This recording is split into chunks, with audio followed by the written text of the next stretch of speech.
Hello friends, அஸ்ஸலாமு அலைக்கும்.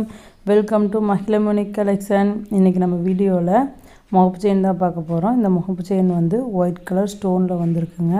இது பால் முகப்பு செயினுங்க. இந்த பால் முகப்பு செயினில் உங்களுக்கு கொடி வந்து தாலிக்கொடி ஒரு 5 சவரன் அளவுக்கு நல்லா கனமாக இருக்கும்ல, அந்த அளவுக்கு உங்களுக்கு மதிப்பிடலாங்க. இந்த செயின் உங்களுக்கு பால் முகப்பு வந்து நல்லா உருண்டை பால் முகப்பு. அங்கே பாருங்கள், ஃபுல் அண்ட் ஃபுல் ஒயிட் ஸ்டோனில் சூப்பராக கொடுத்துருக்காங்க. பார்க்குறக்கு உங்களுக்கு கோல்டு லுக்கில் இருக்குதுங்க. Full and full AD stone தான் யூஸ் பண்ணியிருக்காங்க. இந்த முகப்பு செயின் வேணும் அப்படின்னா நீங்கள் ஸ்க்ரீன்ஷாட் எடுத்து நம்ம வாட்ஸ்அப் நம்பர் 7418548275 இந்த நம்பருக்கு நீங்கள் ஆர்டர் பண்ணிக்கலாங்க.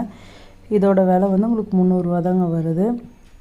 இந்த மாதிரி முகப்பு செயின், அதுக்கப்புறம் மயில் டிசைனு, சுருள் முகப்பு, இந்த மாதிரி முகப்பு செயின்லேயே நிறையா விதமான முகப்பு செயின் மாடல் நம்ம வீடியோஸில் போட்டிருக்கு. வாட்ச் பண்ணுங்கள். உங்களுக்கு வேணும் அப்படின்னா நீங்கள் ஆர்டர் பண்ணிக்கலாங்க. இப்போ தான் நம்ம சேனலை ஃபஸ்ட் டைம் பார்க்குறீங்க அப்படின்னா சப்ஸ்கிரைப் பண்ணிங்க. பக்கத்தில் இருக்க பெல் ஐக்கானை கிளிக் பண்ணிக்கிட்டிங்கன்னா நம்ம சேனலில் தொடர்ந்து போகிற வீடியோ உங்களுக்கு நோட்டிஃபிகேஷனில் வரும். பாய் ஃப்ரெண்ட்ஸ், தேங்க்ஸ் ஃபார் வாட்சிங். Keep supporting my channel.